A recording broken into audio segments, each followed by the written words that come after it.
네, 여러분 안녕하십니까? 가장 빠른 종합뉴스 뉴스큐 시작합니다. 네, 현재 교정시설에 수감되어 있는 사형수는 모두 60명으로 파악되고 있습니다. 사형제가 헌법에 위반되는 가에 대한 헌법재판소의 세 번째 판단, 공개 변론이 열리고 있는데요. 12년 만에 돌아온 사형제 존폐 논쟁, 과거 헌재 판단 어땠는지 돌아보고 법조인 해설로 이어가겠습니다. 이준석 대표 윤리위 징계 사태 이후 국민의힘은 일단 수습 국면에 접어들고 있지만 갈등의 불씨는 여전합니다. 권성동 당대표 직무대행 겸 원내대표 연결해 당 내부 상황, 원구성 협상까지 질문해 보겠습니다. 네, 윤석열 대통령은 금리 인상의 부담이 사회적 약자에게 전가돼서는 안 된다면서 다양한 금융 지원책을 제시했습니다. 주택담보대출을 저금리로 전환하고 소상공인 대출 채권도 만기 연장과 금리 감면 등을 하기로 했는데요. 취재기자 연결 알아보겠습니다. 조은지 기자. 네, 용산 대통령실입니다. 네, 그렇다면 한국은행이 어제 사상 처음으로 기준금리를 0.5%포인트 올렸던 이른바 빅스텝을 단행한 데 대한 대응 성격으로 보면 되겠습니까? 네, 어제 한국은행이 이른바 빅스텝을 결정하면서 이자 부담 증가로 금융 취약층에 타격이 있을 거라는 우려가 커졌죠. 정부가 즉각 지원책 마련에 돌입했다는 신호를 준 거라고 볼 수 있을 것 같습니다.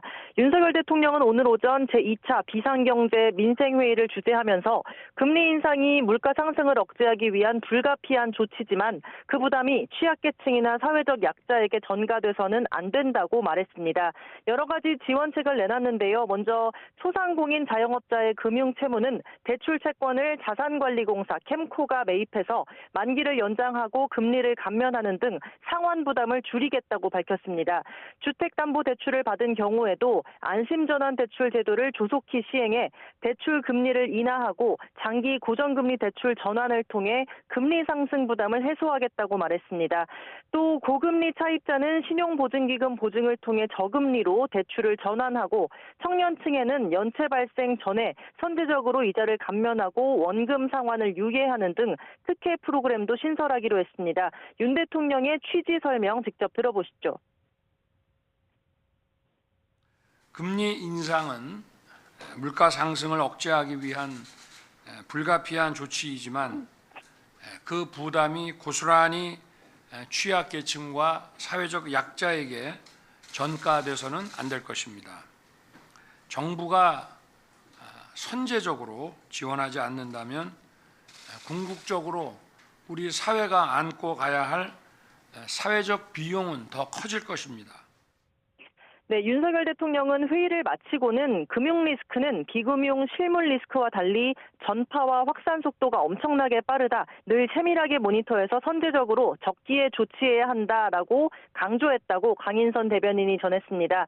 또 부실 리스크를 선제적으로 조치해 위험 부담을 줄이는 게 궁극적으로 전체 경제 또 국민 후생으로 돌아간다면서 취약계층을 위한 금융 안전망을 촘촘하게 까는 게 중요하다고도 말했다고 합니다.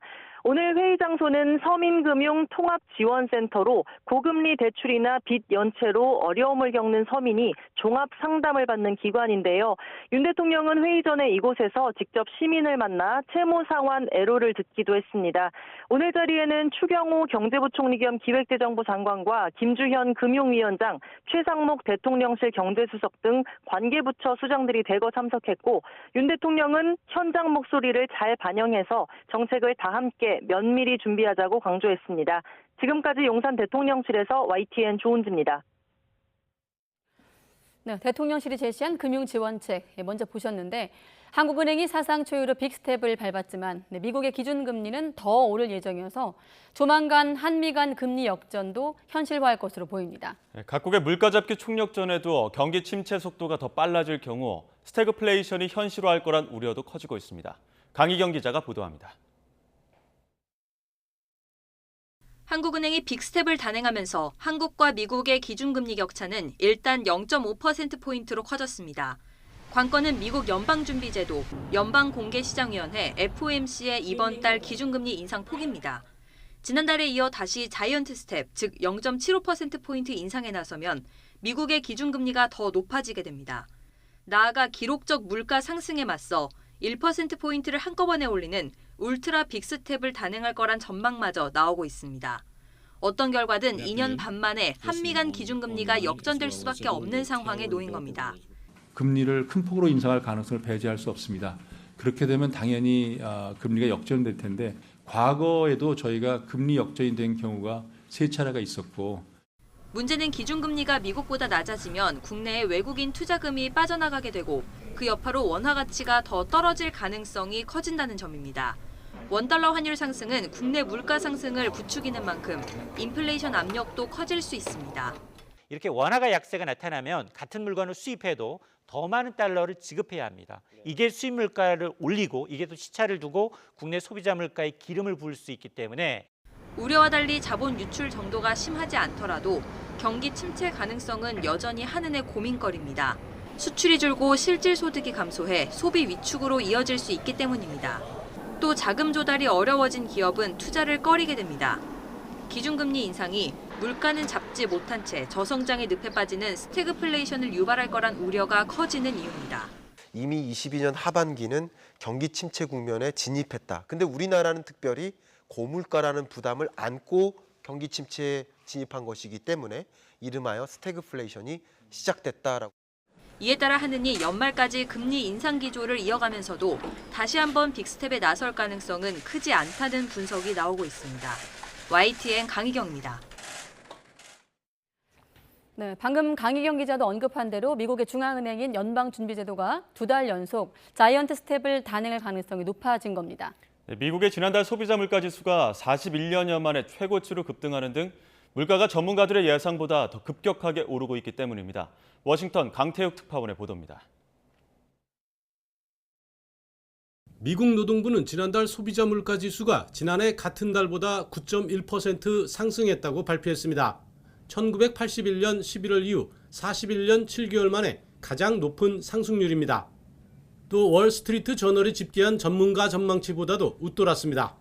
전달 대비 상승률도 1.3%를 기록해 5월에 1%보다 더 높아졌습니다. 식료품이 12.2%, 신차가 11.4%, 특히 항공권은 34%나 급등했습니다. Just how dramatically those elevated gas prices and energy prices have flowed throughout the economy, particularly when we go look at food is another sector, but then I would note things like shelter and new and used cars continue to rise as well. 바이든 대통령은 받아들이기 어려울 정도로 높고 구닥다리 통계라고 비난했습니다. 6월 중순 이후 가격이 내려갔던 유가의 거의 30일간 하락분이 반영되지 않았다는 겁니다. 또 밀과 같은 다른 상품은 이 보고서 이후 가격이 급격히 하락해왔다고 강조했습니다. June CPI data is already out of date because energy prices have come down substantially this month and are expected to fall further. And the cost of gas in July is already down 7% from the June peak. 전문가들도 최근 하향 안정 조짐을 보이는 유가와 곡물 등의 가격이 긍정적인 영향을 미칠 것으로 기대하고 있습니다. 하지만 물가를 잡으려는 연준의 행보는 더 가속할 것으로 보입니다. 연준이 주시하는 변동성이 큰 에너지와 식품을 제외한 근원 소비자 물가 지수가 전달 대비 0.7% 상승해 5월에 0.6%보다 더 높아졌기 때문입니다. 이에 따라 이번 달 회의에서도 대폭 인상 가능성이 커지면서 0.75%포인트 인상인 자이언트 스텝이 또 단행될 것이란 관측이 유력해진 가운데 더 대폭인 1%포인트 인상 가능성까지 나오고 있습니다. 워싱턴에서 YTN 강태욱입니다.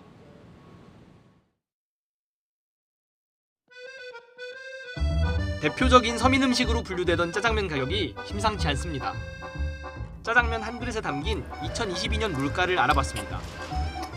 짜장면 볶을 때는 식용유, 돼지고기, 양파, 양배추 등등이 있는데요. 이 양배추나 양파나 이런 것들은 계절적인 요인으로 인상 요인이 있었지만 요즘에는 식용유, 밀가루, 주 제품들이 일률적으로 많이 오르다 보니까 힘이 들고 있어요.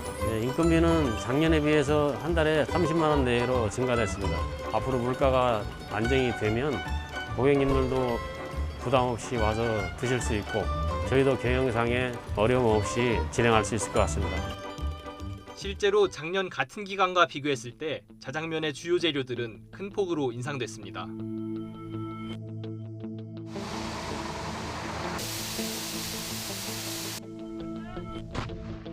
고민 없이 먹을 수 있었던 대표적인 서민 음식 짜장면.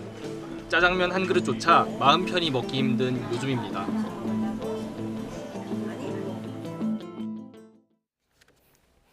네, 이렇게 짜장면을 통해서 물가를 들여다본 건데 고금리, 고물가 시대, 특히나 2030 세대가 직접적인 타격을 받고 있습니다. 이른바 영끌 투자 실패 사례가 속출해 사회적인 대책 마련이 필요하다는 지적도 나오고 있습니다. 강민경 기자가 직접 만나봤습니다.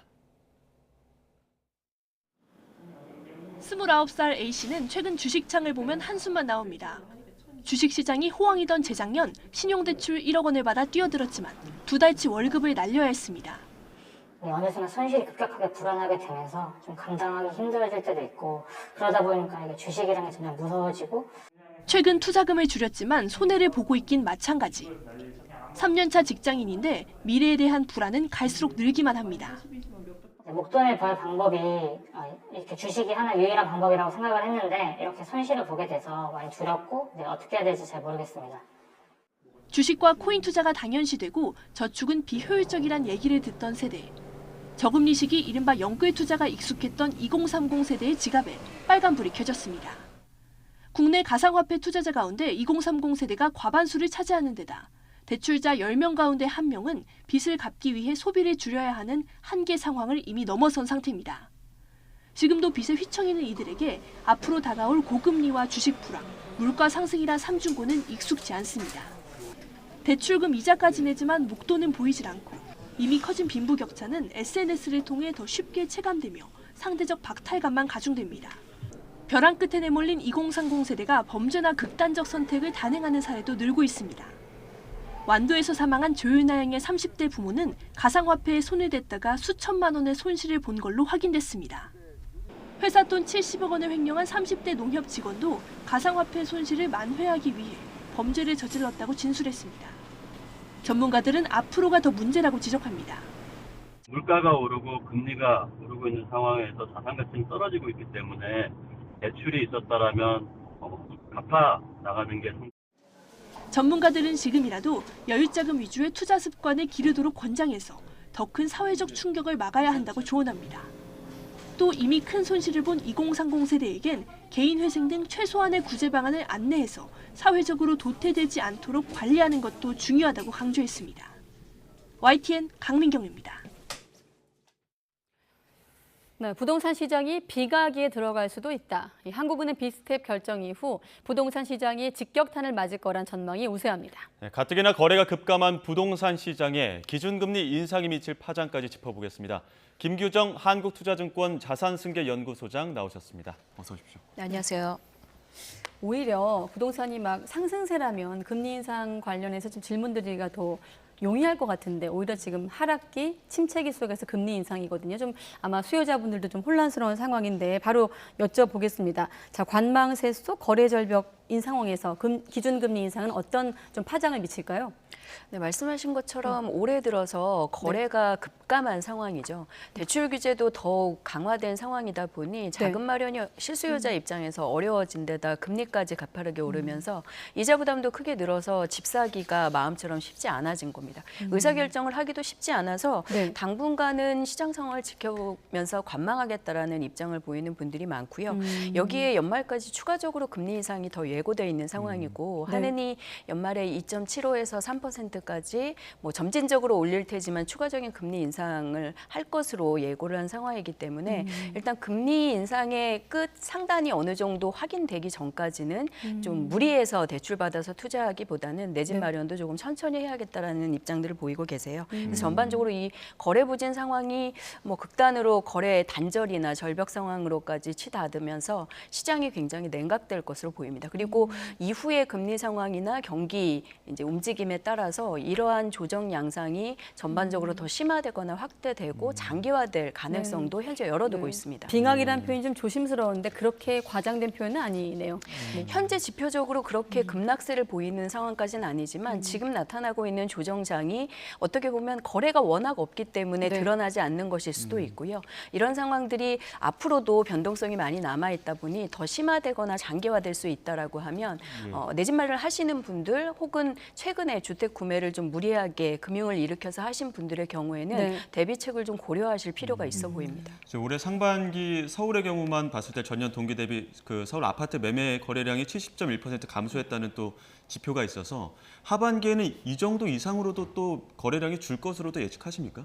네, 지금 사실 주택담보대출 금리는 금융위 당국의 가이드에 따라서 어느 정도 속도 조절을 하고 있기 때문에 지금 기준금리가 가파르게 오르고 있지만 그것에 따라서 뭐 즉시 따라 올라가는 것은 아니지만 전반적으로 상승하고 있는 것은 뭐 부정할 수 없는 내용이죠. 그래서 지금 담보대출 금리가 평균 한 6%대로 적용되고 있다라고 봤을 때 연말까지 가면 7이나 8%대까지도 높아질 수 있다라고 보고 다들 좀 가격 조정까지 예상을 하고 계시기 때문에 그러다 보면 지금 서둘러서 투자하시는 분들 줄어들 수밖에 없는 상황입니다. 지금의 거래 감소가 더 뚜렷해지고 심화될 가능성이 높다고 다들 이제 분석을 하고 있습니다. 네, 마침 또 대통령실에서도 금융지원책을 발표하면서 이제 부동산 관련해서는 주택담보대출을 저금리로 전환하겠다라는 좀 대책이 나오고 있는데 실효성이 있을까요? 일단 기준금리가 올라가는 것만큼 빠르게 올라간다면 실수요자들에게 더 타격을 줄 수 있는 부분이기 때문에 어느 정도 조절을 한다는 것이 어떻게 보면 좀 그나마 도움이 되는 내용이긴 하지만 그렇다 하더라도 지난해나 그 지난해 이제 가격 상승기에 주택 가격도 오르는데 금리도 저렴해서 대출을 좀 쉽게 일으켜서 투자할 마음을 먹으셨던 분들이라면 지금의 금리 인상이 굉장히 낯설고 어려운 상황이실 수 있을 것 같아요. 특히 2030 영끌족에게는 경험해 본 적 없는 급격한 금리 인상이기 때문에 그런 조치가 나온다 하더라도 심리적으로는 굉장히 냉각된 상황을 해소하기는 좀 쉽지 않을 것으로 보입니다. 말씀하신 것처럼 지금 집집마다 곡소리가 나오고 있다 이런 보도도 나오고 있는데 곡소리가 가장 큰 게 지금 영끌족입니다. 앞서서도 2030 세대에서 지금 기준금리 인상에 따른 어떤 걱정들 이런 것들이 많은데 실제로 2030 세대가 시장에서 매물을 내놓거나 아니면 좀 불편을 호소하는 경우들이 많이 있습니까?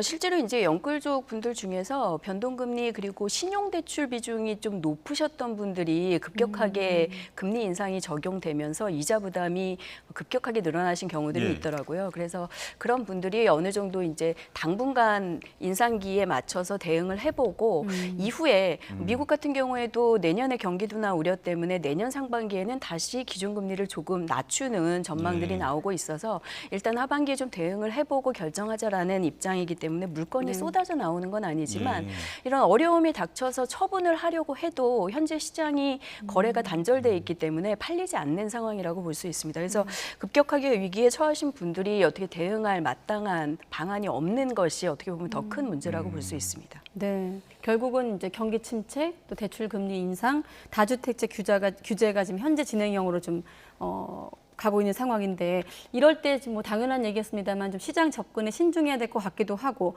또 오히려 이렇게 매물이 좀 쌓일 때 공격적으로 좀 투자해야 되지 않을까 이런 생각하는 분들도 계실 것 같아요. 네, 자기 이제 자본력이 좀 충분한 소위 이제 부자 그룹 같은 경우에는 가격이 좀 조정되면 장기적으로 투자하고 싶은 매물의 저점 매수를 좀 시도해 보겠다라는 장기적인 계획들은 갖고 계신 상황이에요. 근데 다만 단기적으로는 지금 자산 시장의 변동성이 워낙 크다 보니 단기 수익이나 투자를 조금 보수적으로 결정하면서 장기적인 시선에서 좀 투자를 할 만한 것들을 기다려보자라는 입장입니다. 그러다 보면 사실 이런 조정기가 계속되면서 결국에는 이제 시장의 양극화로 표출이 될 수밖에 없는데요.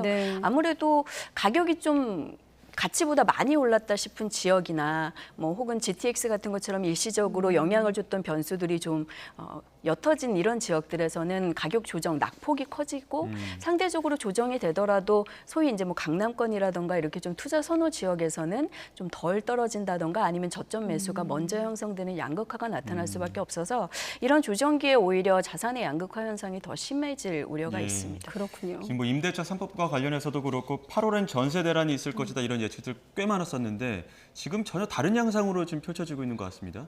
네, 실제로 전세 대출 자체도 어렵고 전세 대출 금리도 지금 크게 치솟은 상황이다 보니 전세 대출을 통해서 이제 보증금을 높여줘야 되는 세입자들이 전세 재계약을 못하고 다른 곳으로 이사를 하거나 더 저렴한 지역으로 어떻게 보면 밀려나시는 거죠. 이사를 하거나 아니면 일부를 월세로 전환하는 방식을 채택하는 사례들이 늘어나다 보니 지표상으로 전세 가격은 상당히 안정돼 있는 모습. 모습이고요. 예. 시장에 이제 온라인상으로 체크되는 전세 매물 양도 안정적으로 좀 조사가 되고 있습니다. 그래서 실제로 이제 우려했던 전세 쪽에서의 수급 불균형이나 가격 폭등 현상은 지표상으로 보이지 않지만 세입자 입장에서는 더 열악한 환경으로 이동을 하게 되거나 혹은 이제 월세로 지불을 하시게 되시면서 소위 이제 좀 자금을 모을 수 있는 이런 기회는 박탈이 되시는 상황이어서 전세 시장이 지표적으로 안정적이라고 해도 이 세입자들의 고통이 덜하다라고 볼 수 있지는 않습니다. 월세에 가려진 측면이 있는 것 같은데. 네, 월세 지수는 그리고 또 오르고 있기 때문에 그걸 월세화 이렇게 표현도 하더라고요, 전문가들은.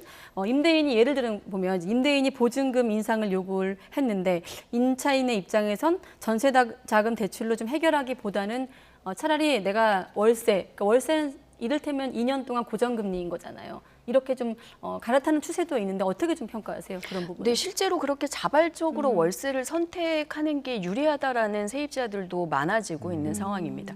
전세 대출이 지금 5% 거의 넘어가고 있는 경우라고 하면 일부 보증금을 월세로 전환할 때 시장에 현재 한 4% 정도 금리가 적용되거든요. 네. 물론 이제 기준금리가 계속 오르면서 법정 전월세 전환율도 계속 같이 오르기는 할 테지만 현재 전세 대출을 받는 것보다 일부를 월세로 전환해서 내는 게 금리가 더 저렴한 상황이다 보니 반전세 같은 것들을 합의하는 세입자가 늘어나고 있고요. 네. 집주인 입장에서도 뭐 종부세 같은 세금 마련을 위해서 월세로 일부 받는 것들을 좀 원하는 경우들도 있다 보니 양쪽의 이해관계가 맞아 떨어져서 월세 계약이 전월세 시장에서 비중적으로 크게 늘어나고 있는 상황입니다. 그래서 이렇게 월세로 계속 좀 전환하는 분들이 나타날 것 같은데 이 경우에는 사실 보통 저희 같은 경우에 전세를 통해서 내 집 마련을 할 수 있는 발판의 종잣돈을 마련하시는 경우가 많았는데 당장은 월세가 이제 유리하다고 하셔도 이후에 이제 내 집 마련의 스텝상으로는 더 멀어지는 상황들이 벌어질 수 있어서 이런 부분에 대한 이제 대안도 좀 고려를 해야 되지 않나 싶습니다.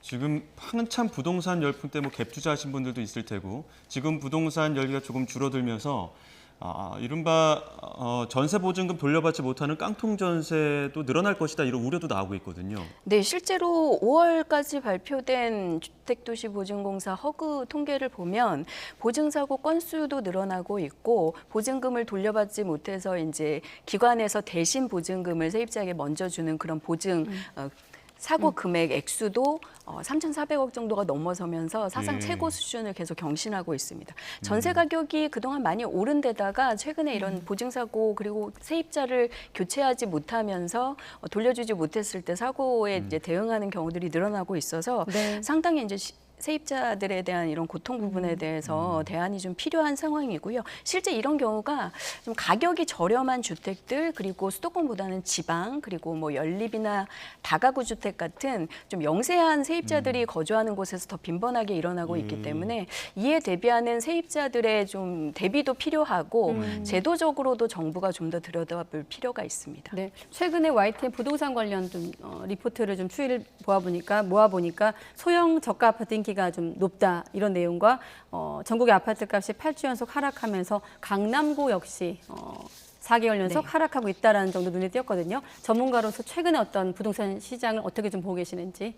강남권 같은 경우에 다주택자 매물도 좀 쌓여 있는 상황이고 이런 상황이 당분간 지속될 수 있기 때문에 금리 인상기에 강남권이라고 나홀로 하락하지 않을 수는 없을 것 같습니다. 불가피하게 이런 상급지 투자 선호 지역에서도 조정이 나타날 텐데 다만 그렇다 하더라도 시장의 이런 수요자들의 선호 특성상 양극화될 수밖에 없기 때문에 외곽이나 수도권 쪽에서의 조정이 더 커질 수밖에 없기는 합니다. 그래서 결국엔 양극화가 될 거라서 이런 지역에서의 지표를 좀 참고는 하시되 현장의 실제로 가격 조정이나 매물 상황들을 조금 살펴보시면서 투자 결정을 하시는 게 세입자나 이제 수요자분들 입장에서는 필요할 것 같습니다. 네, 당분간 빅스텝의 여지는 계속될 것이기 때문에 관망세를 유지하는 가운데 지금 투자에도 조금 더 신중하셔라 이런 이야기까지 들어봤습니다. 지금까지 김규정 한국투자증권 자산승계연구소장과 이야기 나눴습니다. 고맙습니다. 고맙습니다. 감사합니다.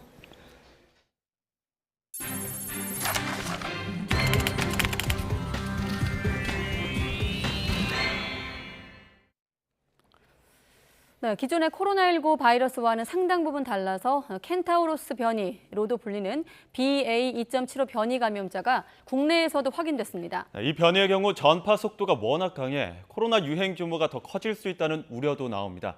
취재기자 연결합니다. 김연아 기자. 네, 사회 2부입니다. 네, BA.2.75 변이 감염자가 확인됐다고요? 네, 그렇습니다. 질병관리청은 국내에서 코로나19 오미크론 변이의 세부 계통인 BA.2.75 변이 감염 첫 사례가 확인됐다고 밝혔습니다. 인천시 보건환경연구원이 확진자 검체 분석을 하다가 BA.2.75 변이 의심 사례를 찾았고 질병청이 전장 유전체 검사 결과 변이가 맞다고 확인했습니다. 감염자는 인천에 거주하는 60대 남성으로 최근 해외 여행 이력이 없습니다. 이미 지역사회 내에서 BA.2.75 변이 전파가 시작된 것 아니냐는 우려가 나옵니다.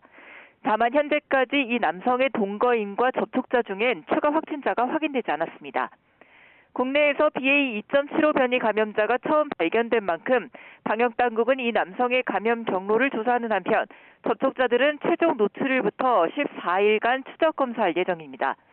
BA.2.75 변이는 인도에서 처음 발견된 뒤 현재까지 미국과 영국 등 15개국에서 감염 사례가 보고됐는데요.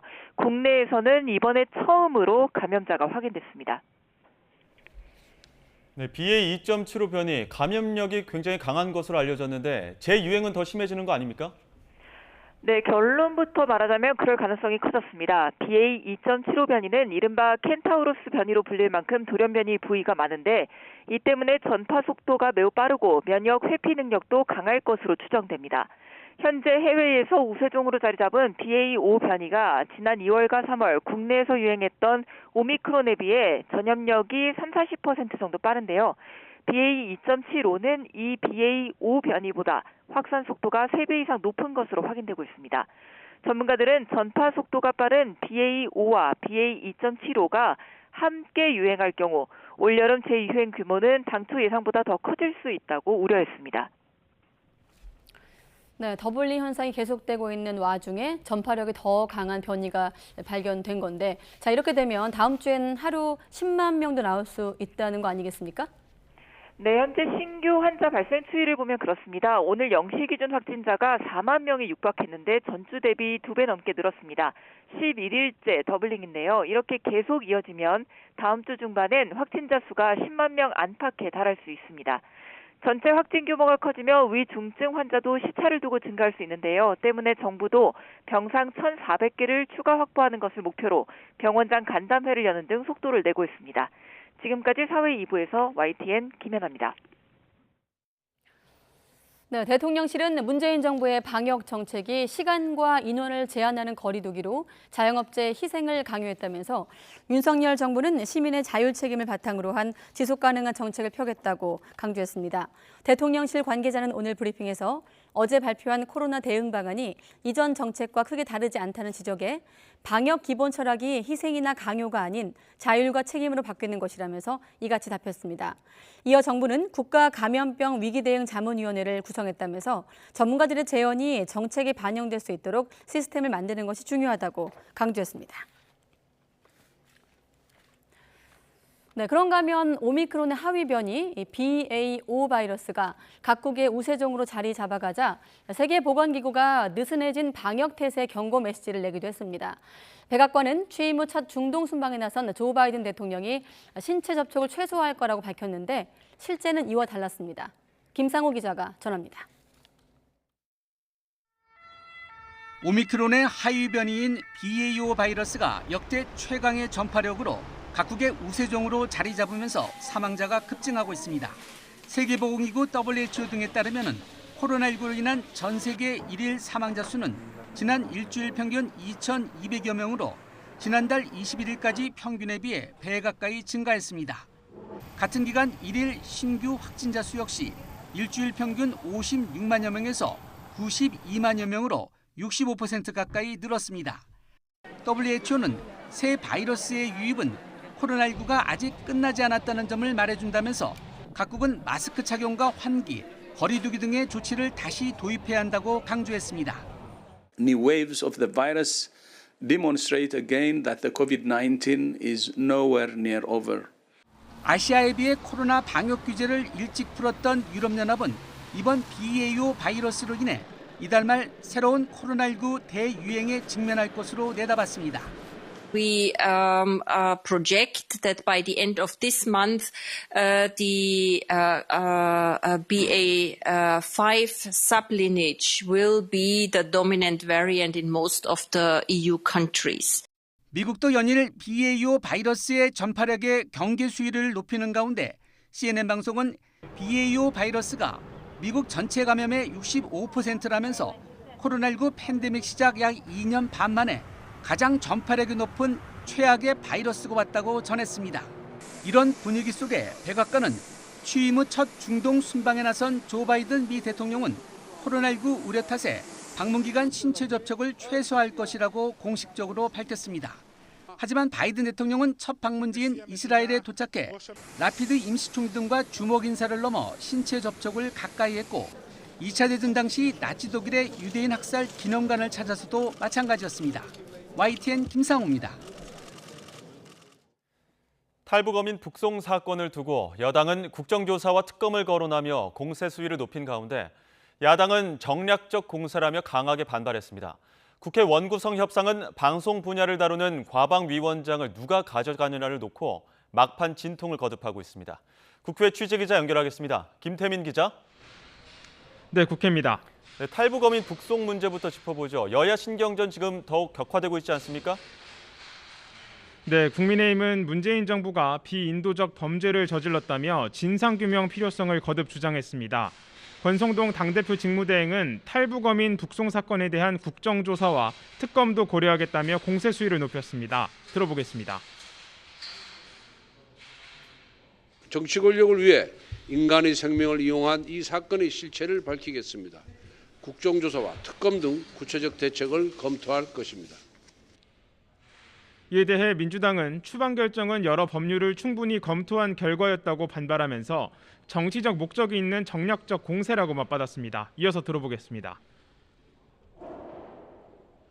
전 정권을 더 나쁘게 만들어서 반사이익을 얻겠다는 생각도 있을 거고 네. 또 지금 지지율이 떨어지고 있는 여러 복잡한 나쁜 사안들을 좀 사안을 덮으려고 이처럼 여당이 진상규명에 이어서 강제 수사 필요성까지 언급하고 야당이 거세게 반발하면서 논란은 당분간 이어질 전망입니다. 이런 가운데 이진복 대통령실 정무수석은 오늘 여당 지도부를 찾아서 북한 인권재단 구성 협조를 당부하기도 했습니다. 네, 국회 원구성 협상은 지금 어떻게 진행되고 있습니까? 네, 여야 원내대표는 오늘도 김진표 국회의장 주재로 협상을 벌였지만 여전히 결론에 이르진 못했습니다. 사법개혁특위 구성은 6대6 여야 동수 구성에 위원장은 민주당이 맡기로 합의한 것으로 알려졌지만 상임위원장 배분 문제로 막판 진통을 거듭하고 있습니다. 그중에서도 방송 분야를 다루는 국회 과학기술정보방송통신위원장을 누가 맡느냐를 놓고 이견이 충돌하고 있는데요. 민주당은 정부 여당의 방송장악 시도를 막아야 한다는 논리를 내세웠고 국민의힘은 방송장악은 시도할 의사도 없고 가능하지도 않다고 맞서고 있습니다. 여야 원내 지도부가 일괄 타결 전까지는 협상 과정을 함구하는 가운데 오늘과 내일 계속 물밑 협상이 이어질 전망입니다. 네, 국민의힘은 당권을 둘러싸고 내부 이견이 계속 나오는 상황이죠. 네, 국민의힘은 이준석 대표의 징계와 맞물려서 조기 전당대회를 요구하는 목소리가 계속 터져나오고 있습니다. 친윤 그룹으로 분류되는 이용호 의원은 오늘 아침 라디오에 출연해서 전당대회 필요성을 강조했는데요. 들어보겠습니다. 직무대행 체제라고 하는 것이 6개월 한시적인 미봉책이거든요. 네. 그러니까 이제 상황이 그 사이에 변화되면 어떻게 할 것이냐. 언젠가 한 번은 지도 체제를 정비하고 할 수밖에 없는 그런 것인데. 이른바 권성동 원톱 체제에 대한 반발 움직임이 잇따르는 모습인데 권대행은 또 다른 친윤 핵심인 장제원 의원과의 갈등설까지 불거지자 직접 논란을 진화하기도 했습니다. 이어서 들어보겠습니다. 뭐 갈등이 있는 이런 식으로 몰아가는 건 적절치가 않다. 아주 가까이 잘 지내고 있고 수시로 통화하고 있고 그리고 장제원 의원이 말한 것처럼 한 번 형은 영원한 형인 것처럼 한 번 동생은 영원한 동생입니다. 잘 지내고 있습니다. 먼저 모르는 장 의원 역시 오늘 오후 취재진과 만나서 무엇이 갈등이고 불화인지 모르겠다면서 억측이 난무하고 있다고 말하기도 했습니다. 하지만 앞으로도 차기 당권 주자를 중심으로 조기 전당대회를 요구하는 목소리가 잇따를 것으로 보여서 원만한 수습이 이뤄질 수 있을지 주목됩니다. 네, 민주당은 이재명 의원 당대표 출마 의지를 굳혔다고요? 네, 그동안 침묵을 지켜왔던 이재명 의원이 당대표 출마를 사실상 공식화했습니다. 이 대표는 오늘 오후 YTN 취재진과 만나서 사실상 출마 의사를 굳혔다는 입장을 시사했는데요. 들어보겠습니다. 들의 의견도 청취하고 여러 가지 생각들을 해서 마음의 정리는 됐기 때문에 빠른 시간 내에 제가 입장을 공식적으로 밝히도록 하겠습니다. 특히 자신의 출마를 반대하는 목소리에 대해서는 원래 다양한 의견이 모이는 것이 당의 본질이라며 포용과 통합을 강조하기도 했습니다. 이 의원은 당대표 후보 등록 첫날인 오는 17일 출마를 공식 선언할 예정인 가운데 앞으로 이 의원을 향한 견제 움직임도 본격화할 것으로 보입니다. 지금까지 국회에서 YTN 김태민입니다. 스텔스 전투기 F-35A가 국내에 도입된 지 4년 만에 최초로 한미 양국의 F-35A 연합 비행 훈련이 실시됐습니다.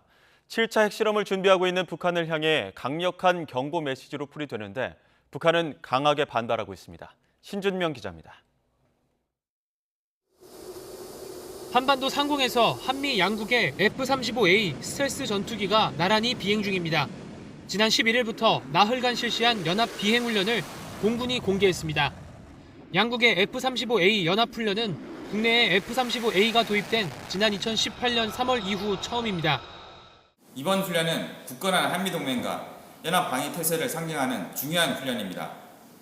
한미 양국 공군 조종사들은 이번 훈련을 통해 5세대 전투기의 전술과 운영 노하우를 공유하겠습니다. 이번 훈련에는 F-15K, F-16, KF-16 등 양국 전투기 30여 대도 함께 참가했습니다. 한미 공군이 가상의 아군과 적군으로 나눠 공격과 방어 등 주요 임무를 수행하며 연합 작전 능력을 점검한 겁니다. 미 전략자산 전개에 대한 조율된 방식으로 이렇게 논의가 있었고 그런 연장선상에서 저희들이 이번 한미 간의 연합훈련 공중훈련이 이루어졌고 북한은 강하게 반발했습니다. 북한 외무성은 미국의 무분별한 군사적 도발 책동으로 인해 한반도에 극히 위험한 정세가 조성되고 있다고 주장했습니다. 하지만 하계 훈련의 일환으로 보이는 통상적인 포병훈련 수준의 방사포만 발사했을 뿐 고강도 도발 움직임은 포착되지 않았습니다. 한미 양국은 이번 연합 공중훈련에 이어 다음 달 중순부터 진행되는 연합 지휘소 훈련 때 야외 실기동 훈련을 실시하는 방안을 검토 중입니다. 북한이 그동안 한미 연합훈련에 민감한 반응을 보여온 만큼 북한이 이를 빌미로 본격적인 대남 공세에 나설 가능성이 크다는 분석이 나옵니다. YTN 신준명입니다. 3년 전 일어난 탈북 어민 북송 사건을 둘러싸고 논란이 격화하고 있습니다. 같은 어민들을 지난 정부는 추방해야 할 흉악범으로 봤고 현 정부는 귀순 의사를 나타낸 대한민국 국민으로 보는 건데요. 어떤 쟁점이 있는지 홍주혜 기자가 정리했습니다. 지난 2019년 정부는 어민들이 자필로 이른바 귀순 의향서를 쓰긴 했지만 귀순 의사의 진정성이 없다고 결론 내렸습니다. 또 어민들이 동료 16명을 살해하고 도주한 흉악범이라는 점을 강조했습니다. 정부는 이번 사안에 있어 국가의 기본적 책무인 우리 국민의 생명과 안전보호를 최우선으로 하여 우리 국민이 위협에 노출될 개연성을 차단하고자 하였습니다. 그러나 3년 뒤 통일부가 당시 입장을 정면으로 뒤집으며 내세운 첫 번째 근거는 헌법입니다. 헌법은 대한민국 영토를 한반도와 부속 도서로 규정하고 이에 따라 북한 주민 역시 우리 국민으로 봅니다. 어떤 국가도 국민을 추방할 권리는 없는 데다 무엇보다 어떤 피해를 입을지 알면서도 북한으로 어민들을 넘겼다면 분명한 잘못이란 논리입니다. 우리 영역으로 내려온 이후에는 당연히 국민 대접을 해야 되고 그게 살인범이든 흉악범이든 어쨌든 우리 사법제도에 의해서 재판을 해서 확정이 되기까지는 이제 기본적으로 우리한테 무죄 추정 원칙이라는 게 있으니까. 탈북민에 대한 보호와 지원을 다루는 북한 이탈주민법도 보호받지 못할 대상을 명시했을 뿐 북한 주민 추방의 판단 기준으론 사용되지 않습니다. 실제로 국제형사범죄나 중대한 비정치적 범죄를 저질러 보호와 지원 대상으로 지정받지 못한 탈북민은 현재 23명으로 집계됩니다. 결국 국내법에서 탈북민을 추방할 근거를 찾기는 힘들다는 지적이 나옵니다.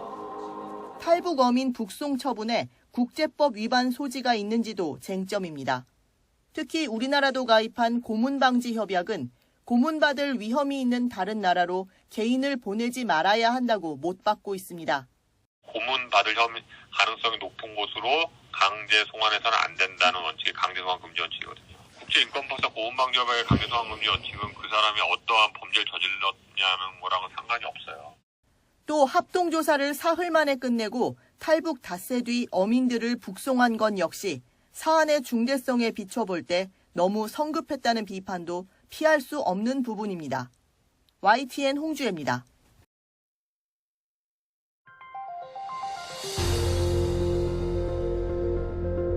당대표 직무대행체제로 당 운영에 최선을 다하겠습니다. 국민의힘의 위기 극복을 위해 당력을 하나로 모으겠습니다.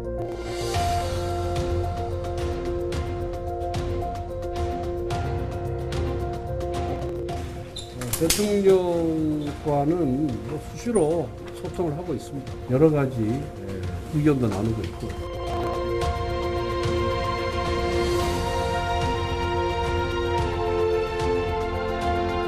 그래서 국가대표도 마음대로 보는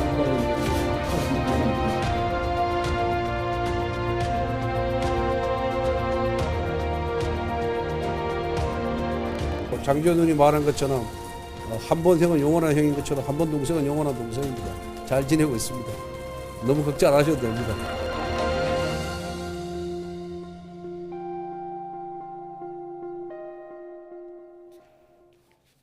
네, 이렇게 여당 내홍이 수습 국면으로 접어드는가 싶습니다만 갈등의 불씨는 여전하다 이런 시선도 있습니다. 곧 원내대표 취임 100일을 맞는데 이제는 직함이 조금 더 길어졌죠. 권성동 국민의힘 당대표 직무대행 겸 원내대표 연결해서 당 내부 상황 그리고 국회 상황까지 함께 질문 드리겠습니다. 네, 권 대행님 나와 계시죠? 예, 안녕하세요. 권성동입니다. 네, 제가 그 권성동 원내대표님을 이제 검색해 보니까 오늘 보니까 고민이 많은 권성동 대표 하면서 메모지가 한 장 찍혔더라고요. 거기 안에 과방위에 이렇게 동그라미 치신 사진을 봤는데 여전히 오늘의 가장 큰 고민은 상임위 배부 문제인가요? 네. 예, 뭐 특위에 관련돼서는 저희들이 대폭 양보해서 예. 어느 정도 의견을 좁혔습니다. 그런데 상임위 배분과 관련해서 민주당이 행안위와 과방위를 모두 다 차지하겠다고 고집을 부리고 있어서 아직 네. 타결이 되고 있지 않습니다. 상임위 배분 문제는 잠시 뒤에 조금 더 깊게 질문 드리기로 하고 아무래도 당 내분 좀 내홍 수습부터 여쭤보겠습니다. 오늘도 오전에 최고위 주재하셨는데 어떻습니까? 분위기 좀 전해주세요. 뭐 당내 좀 논란과 혼란이 있었습니다만은 당헌 당규에 따라서 직무대행 체제로 모두가 대부분이 동의를 했고요. 거기에 따라서 순조롭게 당무 활동이 이루어지고 있다 이렇게 판단하고 있습니다. 그렇군요. 그러면 이제 대행 체제 이후 뭐 며칠 안 됐습니다만 일단 당 내부가 좀 정돈돼 가고 있다고 보시는 거군요. 예, 그렇습니다. 정상적으로 운영되고 있습니다. 네. 그런데 일각에서는 현 체제가 좀 서운하게 들리실 수도 있겠습니다만은 이용호 의원 같은 경우는 예. 미봉책이다라는 표현과 함께 좀 결단할 길, 그러니까 이준석 대표가 결단할 길을 좀 열어주는 정치력이 필요하다라는 말도 하기도 했는데 이를테면 조기 전당대회를 요구하는 목소리인데 이런 다른 결의 목소리는 어떻게 좀 듣고 계세요? 당내에 다양한 목소리가 있다는 것은 당이 건강하다는 반증이라고 저는 생각을 하고 있습니다. 비록 대다수의 의원님들이 당헌 당규에 따라서 네. 직무대행 체제를 인정하고 당이 이 혼란을 수습하자라고 의견했지만은 네. 또 일부에서 다른 의견을 제시하는 것도 저는 당의 발전을 위해서 또 당내 그런 논의 활성화를 위해서 바람직한 것이다 생각하고 있습니다. 네, 미봉책이라는 어떤 시각에 대해서 어떻게 좀 답변하시겠습니까? 예, 글쎄 뭐 물론 이제 후임 당대표가 고리가 되지 않았기 때문에 네. 사실상 업무 정지가 된 상태에서 직무 대행 체제로 가니까 미봉책이라고 주장할 수 있다, 저는 그렇게 생각을 하고 있습니다. 왜냐하면은 네. 정통은 후임 당대표를 뽑거나 아니면 뭐 비대위원장 체제로 가야지 그 원내대표가 겸임하는 것보다는 그렇게 가는 것이 그게 더 안정된 모습이다라고 볼 수도 있다고 생각합니다. 하지만은 네. 우리는 모두 당헌 당규를 준수할 의무가 있기 때문에 당헌 당규의 해석상으로는 직무대행 체제 이외에는 다른 방법이 없습니다.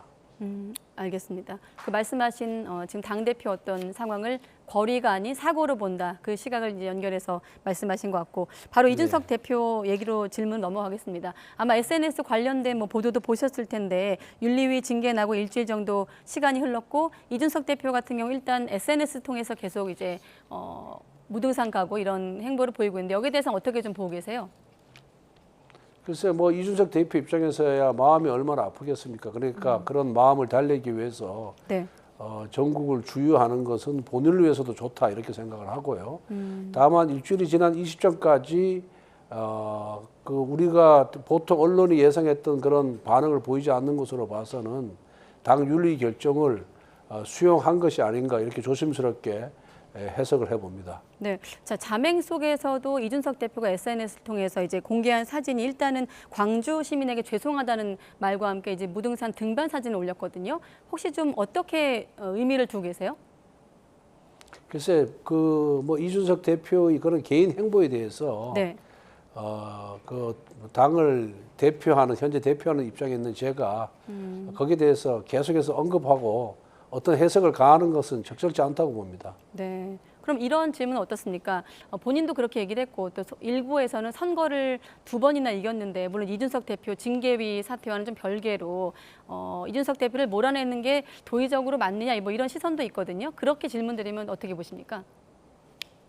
글쎄 뭐 그 윤리 결정에 대해서 이런 견해 저런 견해 할 수 피력할 수 있다고 봅니다만은 윤리위원회가 당의 사법기구고 독립된 기구거든요. 네. 그래서 그런 윤리위원회 결정에 대해서 당을 대표하는 입장에서 그 결정이 잘된 것이다, 못된 것이다 이렇게 평가할 필요가 없다고 저는 생각합니다. 네, 사실 그 최고위원회에서 저희가 늘 최근 뉴스에서 많이 보던 장면은 배현진 최고위원과 또 이준석 대표 사이에 앉아 계셨던 모습도 많이 보고 물론 지금은 직무대행 맡으셨습니다만 선배 정치인으로서 혹시 뭐 같은 답변 들을 것 같긴 합니다만 그래도 질문 드리면 이준석 대표에게 하실 말씀 없을까요?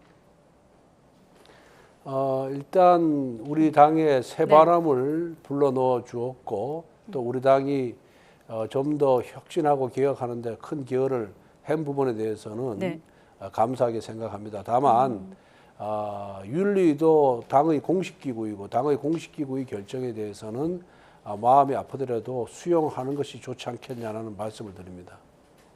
네, 알겠습니다. 자, 그리고 또 한 가지가 혁신위에 참석을 했는데 사실 이른바 윤심으로부터 조금 눈총을 받았던 모임이 혁신위 아니었습니까? 뭐 배현진 최고위원도 자기 정치다 했던 대목이기도 한데 이 자리에 참석을 하시면서도 이제 눈길을 끌기도 했는데 앞으로 직무대행 체제에서도 이 혁신위는 순항을 하는 겁니까? 예, 그렇습니다. 그리고 뭐 윤심의 눈총을 받았다고 혁신위가 말씀하신 거는 전혀 그런 사실이 아니고요. 이 혁신위는 배현진 의원이 최고위원이 뭐 이준석 대표에 비판을 가했지만은 배현진 의원도 혁신위 출범에 동의를 했고 또 본인이 혁신위를 추천을 했습니다. 그러니까 당 공식기구인 최고의 의결을 통해서 혁신위가 출범한 것이긴 만큼 이것이 혁신위가 뭐 누구의 소유도 아니고 누구한테 의존하는 기구가 아닙니다. 그렇기 때문에 제가 직접 참석해서 계속해서 혁신의 길로 가자라고 호소를 한 겁니다. 아, 그러니까 당에서 결정한 당의 공식 기구이기 때문에 앞으로도 계속 유지될 것이다라고 보면 되겠네요. 그렇습니다. 예. 그럼 이 부분은 어떻습니까? 혁신위는 일단 사조직은 아닙니다만 지금 신생 어떤 공부 모임 이런 것들도 뭐 이를테면 당권 주자들 사이에서 지금 계속 생겨나고 있는 것으로 알고 있는데 지금 직무 대행이 되셨잖아요. 조금 다른 시선으로 보실 것도 같은데 어떻게 보십니까? 어떤 뭐 혁신위를 말씀입니까? 아, 공부 모임, 신생 공부 모임, 뭐 김기현 의원 주도하는 공부 모임. 네네. 예. 뭐 공부 모임을 하는 무슨 정치적 의도에 대해서는 저는 전혀 관심이 없고요. 네. 공부 모임 자체는 저는 장려하고 있습니다. 그리고 우리 의원들께서도 네. 여러 공부 모임에 참여해서 각계의 권위자라든가 전문가로부터 각종 그런 현안이라든가 각종 네. 정책에 대해서 듣고 생각하고 그리고 연구하는 시간을 갖는 것이 당의 역량을 키우는 길이라고 생각하고 있습니다. 네. 혹시 나중엔 또 이제 신경전을 좀 경쟁하게 될지 모르는 당권 주자들이 좀 이렇게 신생 모임을 적극 참여한다고 해서 한번 질문 드려봤는데 긍정적으로 보신다고 답변을 이해하도록 하겠습니다. 자, 그리고 지난 10일에 대통령과 이제 비공개 회동한 것으로 알려지면서 국민의힘이 직무대행 체제를 공식화하기 전에 사실상 대통령 추인을 받은 게 아니냐, 당무를 논의한 게 아니냐 이런 또 해석도 있었거든요. 좀 직접 설명 좀 해주시죠. 그 대통령과의 그런 비공개 면담 여부 및 네. 그다음에 면담 내용에 대해서는 공개하는 것이 저는 적절치 않다고 생각합니다. 그래서 어느 누구에게도 네. 확인해 준 사실이 없습니다. 이해해 주시기 바랍니다. 네. 그래서 그 같은 얘기를 장제원 의원도 조금 전에 한두 시간 전에 SNS를 통해서 언급 자체가 좀 부적절하다 이런 글을 올렸더라고요. 아, 그렇습니까? 예. 아, 네. 장제원 의원이 올린 SNS는 못 보셨군요. 예, 아니 뭐 조금 전에 저기 YTN 기자가 보여줘가지고 보기 봤습니다. 예. 아, 보셨어요? 근데 자세히 내용을 제가 기억을 못 하겠습니다. 네, 저희가 준비한 게 있는데 장제원 의원 SNS를 좀 준비한 게 있는데 한번 보여주시고 못 보셨다고 하셨으니까 한번 보여주시고 지금 보면 제가 좀 눈에 띄는 대목은 불화설에 대해서 저는 한마디도 한 적이 없다 이 말이 좀 눈에 띄거든요. 글쎄요, 뭐 저하고 불화가 있다고 자꾸 뭐 언론에서 대결 구도로 몰아가고 마치 네. 무슨 문제가 있는 것처럼 보도가 되는데 네. 저와 장제원 의원은 오랜 정치적 동지입니다. 그리고 형제 같은 사이이기 때문에 네. 뭐 불화가 생길 수는 없습니다. 그리고 또 살다 보면은 어떤 문제에 대해서 의견이 다른 경우는 있을 수는 있거든요. 네네. 그런 문제도 대화로 잘 해결하고 있습니다. 네. 그런데 언론에서 너무 지나치게 부풀려서 또 뭐 사실이 아닌 걸 갖고 마치 사실인 것처럼 보도를 해서 저도 좀 곤혹스럽고 또 이런 장제원 의원과 저와의 그런 관계가 우리 당 운영에 또 지장을 초래하는 것이 아닌가 싶어서 네. 그런 보도는 좀 자제해 주시기를 부탁드리겠습니다. 아, 지금 자막에서처럼 내일 점심 먹기로 한 것으로 이제 알려지고 있는데 우리 관계는 괜찮다 이렇게 말씀하셨거든요. 자, 거꾸로 그러면 언론에서 왜 이렇게 그 두 분의 관계에 집중하고 이렇게 좀 이를테면 갈등설을 좀 조장한다고 보시는 겁니까? 왜 이렇게 관심을 가질까요? 저는 저는 뭐 그렇다고 생각합니다. 왜냐하면은 네. 어쨌든 간에 독자들의 입장에서 봤을 때는 청취자들 입장에 봤을 때는 네. 이렇게 유력 정치인 간에 이렇게 싸우는 모습, 갈등이 있는 모습이 가동률이 좀 높지 않겠습니까? 네. 그러다 보니까 사실 확인도 안 되는 상황을 갖고 계속해서 그런 식으로 몰아가고 한 언론이 그렇게 보도를 하니까 또 다른 언론들이 따라가는 네. 그런 모습을 보이는 것이 아닌가 저는 생각을 하고 있습니다. 네. 내일 만나시는 건 뭐 공식 비공식 합쳐서 얼마 만에 만나시는 거예요? 점심 드시는 거는? 제가 원내대표 취임한 이후에 네.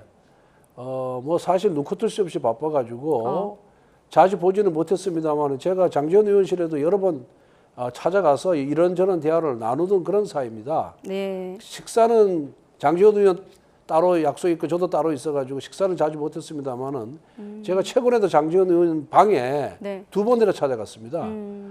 그러니까 뭐 그리고 식사는 하여튼 뭐 여러 명이 같이 먹은 적도 있고 네.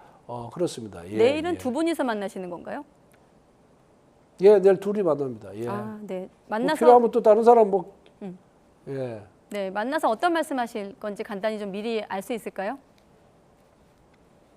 글쎄 왜 언론에서 우리 둘이 그런 불화설을 부추기고 이런 식으로 보도가 됐는지에 대해서 네. 서로가 뭐가 어떤 발언 때문에 그렇게 된 건지 한번 좀 서로 진솔하게 한번 대화를 나눠보겠습니다. 네, 알겠습니다. 진솔하게 대화 나누시면 저희가 또 그대로 또 보도를 하겠고, 한 가지만 더 여쭤보면 아까 살다 보면 일부 의견이 안 맞을 수도라는 표현하셨는데 그게 혹시 전당대회 얘기일까요? 일각에서는 장제은 의원은 전당대회를 요구했다 이렇게 알려지면서 그게 어떤 불화설의 하나의 축이었거든요. 아니 뭐 그런 건 이제 일반론을 얘기한 겁니다. 예, 우리가 그 선거 과정에서도 네. 어떤 현안에 대한 대처 방식에 대해서는 100% 일치하지 않았거든요. 서로 다른 의견도 제시하고 네. 또 그 과정에서 서로 목소리 높인 적도 있고 또 그렇게 하면서 또 많은 대화를 통해서 서로가 또 양보하기도 하고 상대방의 의견에 네. 그런 과정을 거쳐서 선거 운동을 쭉 지금까지 펴왔습니다. 의견이 100% 일치한다는 것이 오히려 더 이상하다고 저는 생각합니다. 네, 알겠습니다. 지금 당 대표 직무대행 겸 원내대표시니까 지금 대통령과 여당 지지율 얘기까지 좀 함께 질문 드리겠습니다. 뭐 역시 서운한 질문이겠습니다만 동반 좀 지지율이 하락하는 양상인데 이 사안을 지금 아마도 좀 가장 진중하게 보고 계시지 않을까 이렇게 생각하고 있거든요. 어떻게 또 진단하고 계십니까? 뭐 그런 객관적인 지지율 결과에 대해서 저희들이 겸허하게 네. 받아들이고 있고요. 그동안에 이제 당내 혼란과 분란이 있었지 않습니까? 네. 이 부분이 조금 해소가 되면은 조금 나아지지 않을까 이렇게 기대를 하고 있습니다. 또한 이게 지금 정권이 출범하자마자 지난 정부로부터 최악의 그런 경제 성적표를 인수받았고요. 거기에다가 해외발 이런 각종 요인으로 해가지고 물가도 굉장히 뛰고 금리도 뛰고 또 경제가 어렵지 않습니까? 네. 그러다 보니까 아마 연끌해서 주식 코인이나 투자하고 또 부동산 투자했던 그런 세대들의 경제적 부담이 가중되다 보니까 지지율이 좀 많이 낮아진 것이 아닌가 이렇게 생각을 하고 있습니다. 네. 여하튼 정부와 여당이 국민의 눈높이에 맞춰서 이 경제적 난거를 극복하기 위해서 최선의 노력을 다하고 네. 그리고 당내도 잡음 없이 민생을 챙기는 그런 정당의 모습 또 국민을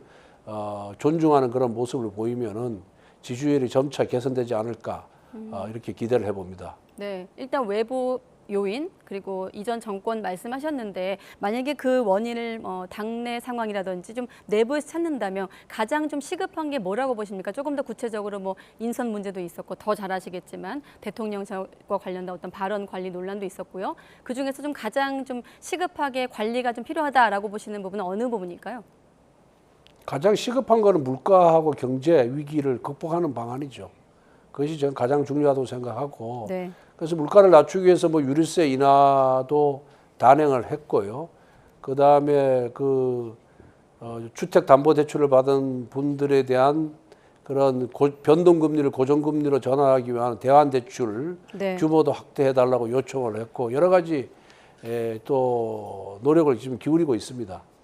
네, 알겠습니다. 자, 대행님 메모지 속에 가장 동그라미를 쳤던 과방위, 상임위 배부 문제, 원구성 문제로 바로 질문 드리겠습니다. 일단은 속보에 의하면 사개특위 문제는 좀 합의가 어느 정도 나온 것으로 지금 저희가 보도를 하고 있는데 6대 6의 위원장을 민주당이 가져가는 쪽으로 지금 알려졌거든요. 좀 더 설명해 주시죠.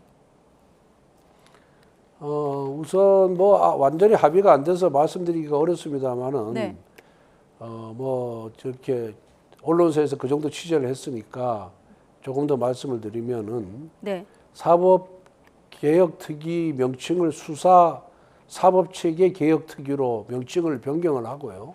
이름을 바꾸고. 두 번째는 6대 6으로 하고 위원장은 민주당이 맞대 합의 처리하는 것으로 이렇게 좀 변경을 해서 네. 일단은 잠정적으로 합의를 한 상태입니다. 합의 처리하고 명칭을 변경한다. 그러면 지금 6대 6 여야 동수 구성 이거는 이제 확인된 겁니까? 그렇죠. 그 부분에까지는 잠정 합의가 됐는데 모든 것을 일괄 타결하기로 했기 때문에 네. 다른 부분에 합의가 이루어지지 않으면은 이 사개특위 합의도 무효가 되는 거죠. 잠정 합의도. 알겠습니다. 자, 사개특위 부분은 그렇게 또 듣기로 하고 지금 원구성 관련해서 지금 막판에 과방위가 지금 쟁점이 된 상황 아니겠습니까? 좀 직접 좀 설명해 주시죠. 왜 이게 쟁점인지? 이거는 지금 논의 과정에 있고 합의 과정에 있기 때문에 네. 뭐 좀 자세히 말씀드리기는 어렵습니다. 그런데 네. 민주당은 우리가 여당이 됐다고 해서 우리가 방송을 장악하려고 하는 것이 아니냐는 그런 의심을 갖고 있거든요. 네. 그런데 우리는 방송의 자율성과 방송의 독립성을 최대한 보장할 겁니다. 방송을 장악할 의사도 없고 장악할 능력도 없습니다. 민주당이 과거 문재인 정권 5년 동안 네. 방송을 장악했다는 것이 대다수 국민, 뭐 많은 국민들이 그렇게 의심을 하고 있거든요. 그래서 자신들이 장악했다고 해서 우리가 집권하면은 민주당과 똑같은 행태를 보이리라고 의심하는 것 자체가 저는 문제가 있다 이렇게 생각을 하고 있습니다. 네. 지금까지 알려진 내용만 보면 민주당은 과방위 행안위만 빼면 국민의힘이 원하는 대로 해주겠다라고 지금 요약할 수 있고, 국민의힘은 행안위, 가방위 하나씩 나눠 가지면 민주당이 동의하면 선택권을 주겠다까지 알려졌거든요. 그럼 예를 들어 민주당이 그 행안위와 과방위 중에서 과방위를 선택하면 민주당이 가져가는 겁니까? 우리는 뭐 그렇게 둘 중에 하나를 네. 선택권을 줬습니다, 민주당에게. 예. 네. 하지만 지금 협상 과정에 있었던 얘기, 협상 과정에 있었던 얘기인데요. 예. 예, 뭐 더 이상 일괄 타결한 후에 더 얘기하도록 하겠습니다. 왜냐하면은 네. 이런 얘기를 다른 언론사들 앞에서 한 번도 안 했는데 YTN에 인터뷰하면서 다 쏟아내면은 다른 언론사로부터 제가 살아남기가 어렵습니다. 네, 그러면 17일까지 재연절까지는 지금 여야 모두 지금 못 박은 상황인데 그때까지는 상임위 배분 문제가 잘 풀릴 거라고 보면 되겠습니까? 최선의 노력을 다하겠습니다. 네, 알겠습니다. 그럼 민주당에서 하나만 더 얘기하면 공영방송 장악 의도가 있고 또 한 가지 더가 방통위원장 이제 엄호 이 부분을 얘기하고 있거든요. 민주당 같은 경우 논리가. 그 민주당 논리가 앞에서 말씀드린 바와 같이 네. 잘못된 논리죠. 한상혁 방통위원장이 네. 팩트 체크넷이라는 것을 방송통신위에 만들어 가지고 네. 지난 그 문재인 정권 때 어떻게 했습니까? 우리 당이 주장하는 것은 다 거짓이고 민주당이 주장하는 것은 사실이라고 정부 기구인 방송통신위원회에 올렸습니다. 네. 그리고 문재인 정부에서 권력과 정치 권력이 즉 민주당 권력과 유착됐다는 것은 많은 국민들이 의심을 하고 있고요. 그 네. 중간에 누가 있습니까? 언론개혁, 민주언론 시민연합, 소위 말하면 민언연이 있습니다. 민언연이. 그래서 제가 뭐 특정 방송을 얘기하지 않겠지만은 네. 방송의 편파성에 대한 비판이 굉장히 많았습니다. 네, 특정 언론을 말씀 안 하신다고 하셨습니다. 오늘 마침 또 관련해서 뭐 아시겠지만 언론노조 언급하시면서 또 여러 언론사의 질문도 받았거든요. 네, 혹시 여기에 덧붙이실 말씀 있으실까요? 그러니까 많은 국민들께서 네. 제가 아침에 언급한 언론사들의 그런 정치적 편향성에 대해서 네. 비판을 하고 계시고 심지어는 그 채널 가까이 가지도 않습니다. 그것이 현실이었거든요. 네. 그것이 왜 그렇게 했습니까? 민주노총에 의해서 장악된 언노련이 그 방송을 장악했기 때문에 그런 거 아니겠습니까? 그거는 뭐 손바닥으로 하늘을 가릴 수 없는 얘기예요.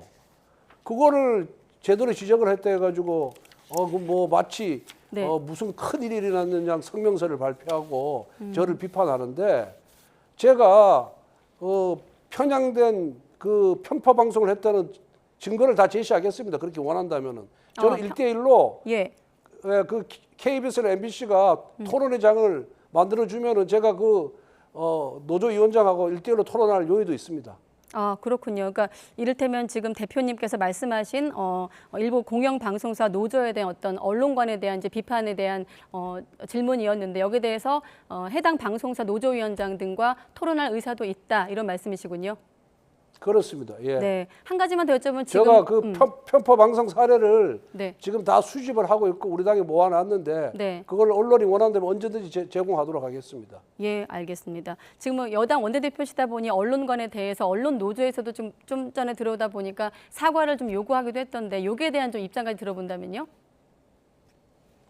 저는 뭐 사실을 있는 그대로 얘기했고 예. 많은 국민들이 느끼고 있는 바를 제가 대신해서 말씀을 드렸기 때문에 네. 거기에 대해서는 사과할 생각이 전혀 없습니다. 네, 알겠습니다. 한 가지만 더 짧게 여쭤보겠습니다. 중요한 부분이기 때문에 탈북 어민 북송 사건 관련해서 국민의힘에서는 지금 대표님께서 말씀하신 대로 특검이나 국정조사까지 얘기 나오고 있는데 어떻게 좀 대응해 나가실 계획이십니까? 탈북 어민도 우리 헌법상 귀순을 하면은 네. 우리 국민입니다. 국민의 생명을 저렇게 어디 조약돌처럼 여기는 정부를 전 처음 봤습니다. 국가의 제1책무는 국민의 생명과 신체를 보호하는 겁니다. 그 사진을 한번 보십시오. 북으로 돌아가기 싫어서 그렇게 버티는 모습을 보면서 네. 저는 정말 문재인 정부의 정치 권력자들이 잘못한 것이다, 법을 위반한 것이다라는 것을 직감적으로 느낄 수 있었습니다. 그리고 계속해서 16명을 살인한 살인범이라고 호도를 하고 있는데 네. 16명을 살인했다는 증거가 전혀 없습니다. 여기에 대해서 야당은 일단 정략적 공세라고 주장을 하고 있는데 여기까지 좀 답변을 들어보면요. 아니 납포됐는데 우리 해군에서 납포됐는데 생포됐다고 잘못된 주장을 하고 있고요. 그다음에 귀순 의사를 처음부터 귀순 의사를 밝혔습니다. 그분들이 귀순 의향서까지 작성을 했습니다. 네. 그런데 귀순에 진정성이 없다고 해서 북으로 돌려보냈다는 거짓말까지 했습니다. 서해 공무원 피살 사건을 월북이라고 그렇게 단정짓고 한 사람의 죽음을 명예를 훼손하더니 이제 또 북한 귀순 오부까지 저런 식으로 돌려보낸다는 거는 네. 이거는 있을 수가 없는 일이다. 그래서 자꾸만 이것을 정치 보복 프레임으로 몰아가지 말고 객관적인 사실을 조사할 수 있게끔 지금 검찰에도 조사하지만은 정말 자신 있고 떳떳하다면은 국정조사나 특검을 통해서 제대로 한번 밝혀보자는 것이 저희들의 생각입니다. 민주당도 장당하고 본인들의 주장을 입증하기 위해서 최소한 국정조사에 국회 국정조사에 임해 주시기 바랍니다. 네, 알겠습니다. 자, 직무대행 겸 원내대표다 보니 오늘 질문지가 길었는데 답변 잘 들었습니다. 네, 권성동 직무대행이었습니다. 고맙습니다, 대표님. 네, 감사합니다.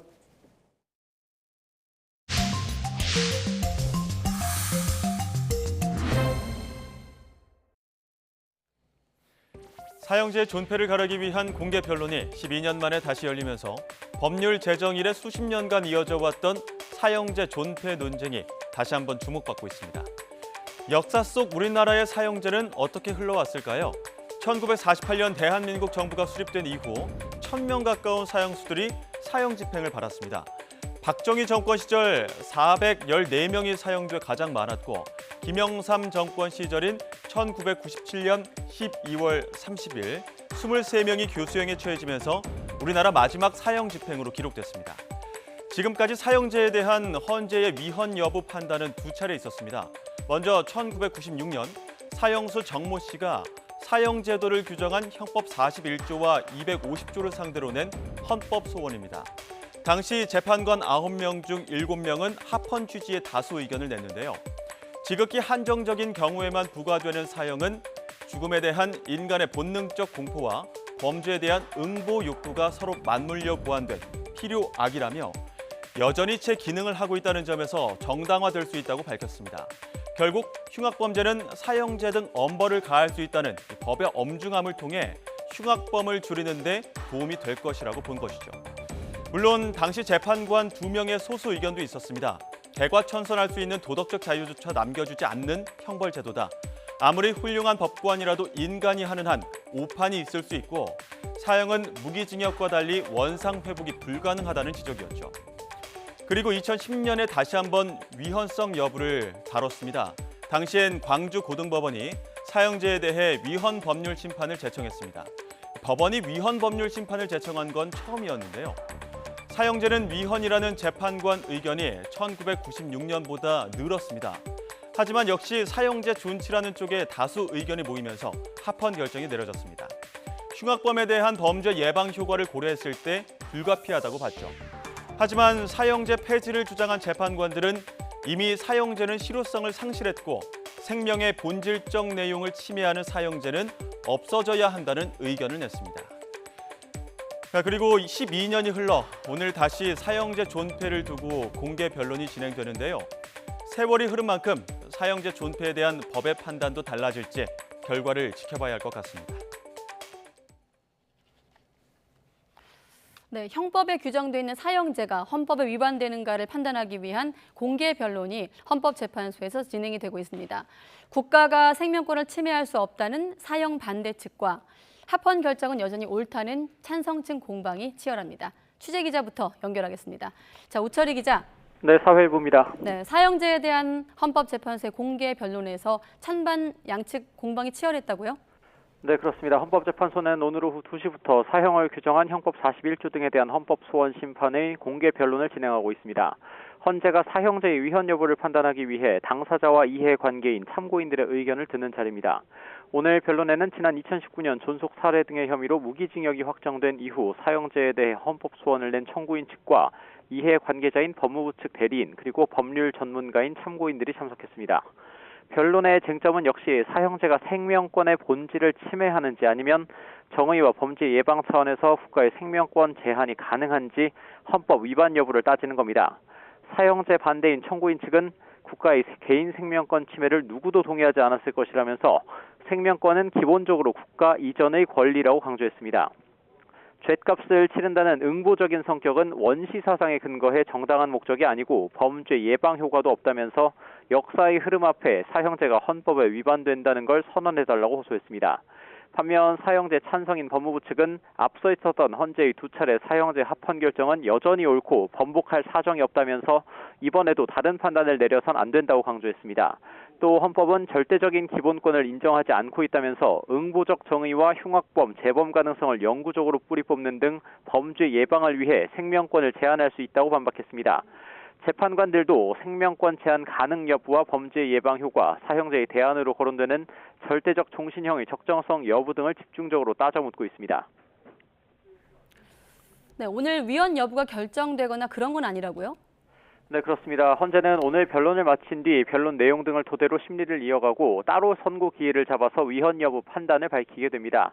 역대 세 번째 12년 만에 다시 판단이 이뤄지는 만큼 이번에는 헌재가 합헌과 위헌 중에 어떤 결정을 내릴지 주목됩니다.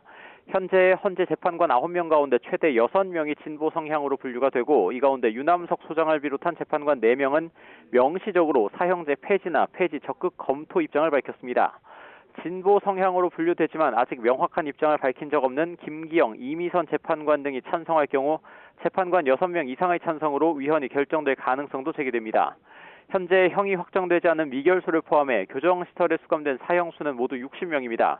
이런 가운데 사형제 폐지 종교, 인권, 사회단체 연석회의는 오늘 변론 전에 기자회견을 열고 사형제 위헌 결정을 호소했습니다. 지금까지 사회일부에서 YTN 오철입니다. 자, 이렇게 헌법재판소에서 사형제를 유지해야 할지 폐지해야 할지를 놓고 공개 변론이 이어지고 있습니다. 네, 과연 이번에는 헌재가 어떤 판단을 내릴지 또 사형제를 찬성, 반대하는 입장의 근거는 무엇인지 전문가와 함께 짚어보겠습니다. 양지민 변호사 나와 있습니다. 어서 오십시오. 네, 안녕하세요. 자, 변호사님, 아까 우철희 기자도 제가 질문했을 때 답을 했습니다만은 오늘 공개 변론이거든요. 네. 결론이 나오거나 그런 게 아니죠? 맞습니다. 오늘 단순히 이제 공개 변론이기 때문에 네. 이해관계인이라든지 청구인 그리고 참고인의 의견을 듣는 자리고요. 별도로 재판관끼리 이제 심리를 이어갑니다. 그래서 심리가 어느 정도 맞춰졌다라고 하면 선고기를 별도로 잡게 되고요. 그때 이제 선고가 나게 됩니다. 그 날짜를 오늘 잡을 수도 있다? 네, 근데 보통은 공개 변론 당일에 결정이 되는 것은 아니고 별도의 네. 심리 절차가 또 필요하기 때문에 심리가 끝난 이후에 결정하게 됩니다. 네. 예. 지금 12년 만에 그러니까 세 번째 지금 헌재 판단을 기다리고 있는 겁니다. 이번엔 어떻게 해서 헌법재판소 판단을 받게 됐는지도 설명을 해주시죠. 네, 이번에 이제 사건이 있었습니다. 2018년에 한 남성이 이제 존속 살인을 저지르게 되고요. 네. 그때 이제 검사가 사형을 구형을 하게 됩니다. 예. 이 남성 같은 경우에는 이제 사형을 선고받은 건 아니고 단순히 이제 구형을 받았는데 그때 당시에 위헌 심판 제청을 했었어요. 그런데 법원이 이걸 받아들이지 않았습니다. 그래서 결국에는 이제 헌법 소원으로 가게 됐고요. 예. 헌법 소원에서 주장하는 것은 일단은 사형을 구형한 그 검사가 근거로 삼는 그 형법의 법률 조항이 잘못됐다라는 것이고 일단은 이 남성뿐만이 아니라 보조 참가인도 등장을 해서 보조 참가인 같은 경우에는 사형을 이제 선고받은 사람이거든요. 예. 그래서 함께 이제 이름을 올리게 됐습니다. 예. 자, 두 번째 판단을 좀 한번 보겠습니다. 위헌이라는 재판관이 일단은 5명이고 합헌이 4명일 때 이렇게 알려지고 있는데 그때 좀 얘기를 해주신다면요? 그때 결정을? 일단은 네. 말씀드린 것처럼 이제 첫 번째 같은 경우에는 네. 1996년에 있었고 말씀해주신 이제 두 번째 위헌 심판 제청 사건이었습니다. 그때 당시에 이제 2010년 2월에 있었는데요. 그때 당시에 이제 합헌 의견을 낸 재판관이 이제 5명이었고 위헌 의견이 4명이었습니다. 그래서 결국에는 이제 합헌이 나왔는데 그때 당시에 일단은 극악범죄의 정당한 이제 응보적인 기능을 하고 있다라면서 정의 실현의 차원에서 봤을 때 사형제는 폐지가 되면 안 된다, 즉 합헌이다라는 결정이 나온 것이고요. 합헌인지 아닌지를 판단할 때 입법 목적이 이제 정당한지 그리고 수단이 적합한지 수단 적합성까지 이제 따지게 되는데 모두 이제 적합하다라고 이제 재판관들이 의견을 모으게 됐습니다. 그래서 일단은 그 흉악범죄를 저지른 사람을 사회로부터 영구히 이제 격리하고 그리고 사회 방어적인 측면에서 사형제는 존치가 되어야 된다라고 판단이 되었습니다. 예, 지금 뭐 헌재의 판단도 있겠지만 사형제가 합헌이다라고 주장하고는 찬성 쪽에서는 어떤 근거를 이유로 들고 있습니까? 일단은 찬성하는 측, 그러니까 이제 법무부의 입장이라고 볼 수가 있겠어요. 법무부 같은 경우에는 일단은 범죄 예방에 효과가 있다라는 겁니다. 사형이라는 게 사실은 인간으로서 느낄 수 있는 가장의 이제 강한 공포심을 이용을 해서 어쨌든 우리가 범죄를 억제하는 효과가 있다라고 한다면 그거는 존재의 가치가 있는 것 아니냐라는 것이고요. 그리고 헌법 110조 이제 4항에 보면 거기에도 비상계엄하에 이제 재판에 대해서 단심제에 대해서 이제 얘기가 되고 있는데 거기에 이제 사형이라는 이제 단어가 나옵니다. 그렇기 때문에 이거는 헌법에서도 사형제에 대해서 인정을 하고 있는 거 아니냐라고 이제 이야기를 하고요. 그리고 생명권에 이제 제한이 있다, 생명권 침해다라고 이야기를 하지만 생명권 제한이 중대한 공익을 위해서는 불가피하게 될 수도 있는 것이다. 그렇기 때문에 우리가 일반적으로 이야기하는 생명권 침해와는 다른 이제 문제다라고도 이야기를 하고요. 그리고 사형 같은 경우에 사실은 굉장히 선고가 되는 사례가 많지 않고 범죄의 중대성이라든지 뭐 해악성을 감안을 해서 그거에 비례해서 선고가 되는 것이기 때문에 그렇다면 이거는 응보의 정의감에 맞추더라도 우리가 잘못한 사람은 그만큼 벌을 받는다라는 차원에서 우리가 접근한다면 이것은 존치가 되어야 된다라는 것이고 마지막으로 이제 피해자 가족들을 고려를 한다면 사실 정의관념에도 더 부합한다라고 이야기를 하고 있습니다. 자, 그럼 반대로 사형제가 위헌이라고 주장하는 측에서는 어떤 또 근거를 갖고 있는 건가요? 일단은 앞서서 찬성하는 입장 측에서 범죄 억지력이 있다라고 했는데 반대하는 측에서는 범죄 억지력에 대해서 우리가 논증을 거친 바가 없다라고 이제 주장을 합니다. 우리가 사실 그거는 통계로 딱 떨어지게 나올 수 없는 문제이기 때문에 범죄 억지력이 있다라는 것은 단순히 사형제를 존치하기 위한 그 근거로 마련된 그냥 주장의 하나에 불과하다라고 이야기를 하고요.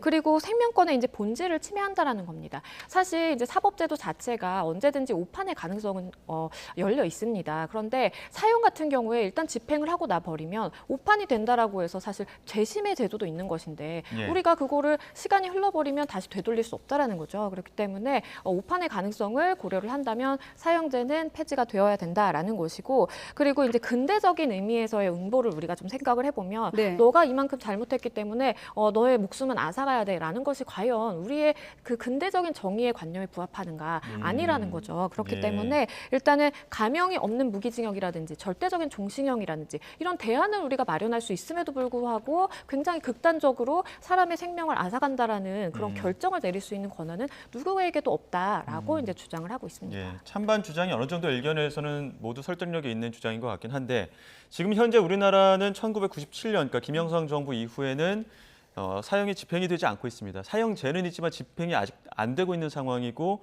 그러다 보니까 국제적으로도 우리나라가 사실상 사형 폐지 국가다 이렇게 분류가 되고 있는 상황인데 지금 이 상황 정도가 된다면은 폐지나 다름없다 이렇게 봐야 되는 거 아닙니까? 그쪽의 분위기가 좀 궁금하긴 해요. 사실은 이제 사실상 폐지 국가로 분류가 되고 있고 사실상 폐지가 됐다고 이제 볼 수밖에 없는 현실이 있죠. 말씀해주신 것처럼 10년 넘게 이제 집행을 안 한 이후에는 우리는 사실상 사형제 폐지 국가다라고 이제 분류도 되고 있고요. 그리고 법무부가 발간한 법무 영감에 따르면은 23명 1997년에 12월에 23명을 끝으로 우리는 더 이상 집행을 하지 않고 있잖아요. 그리고 국제 앰네스티에서도 우리를 폐지국으로 보고 있는데 법조항을 살려두는 게 사실 무슨 의미가 있냐라고 하는 것이 이제 사형제를 폐지하자라는 입장 측의 논거이고 하지만 이제 선고는 되고 있습니다. 다들 기억하시는 것처럼 2014년에 이제 GOP에서 시리즈에서 발생했던 그 임병장 사건 같은 예. 경우에도 사실 선고가 됐죠. 그래서 지금 이제 형을 살고 있는 미결수로서 살고 있는 상황이기 때문에 좀 아이러니한 문제가 있습니다. 선고는 계속해서 되고는 있지만 사실상 집행은 하지 않고 있다라는 게 현실이죠. 선고를 내리는 재판부 판단의 근거는 뭐죠?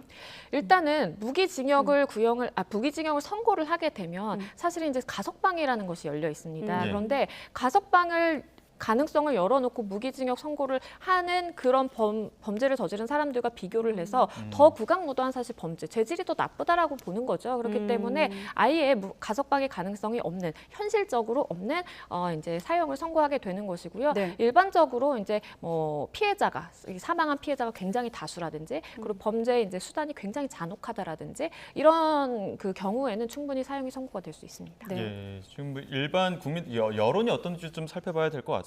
여론은 사형제를 유지해야 된다 이런 비율이 월등히 높은 상황인데 이렇게 여론이 사형제 유지 쪽으로 더 많이 몰려 있는 이유 이게 어디에 있을까요? 일단은 뭐 말씀 주신 것처럼 그 한국갤럽 조사에 따르면 네.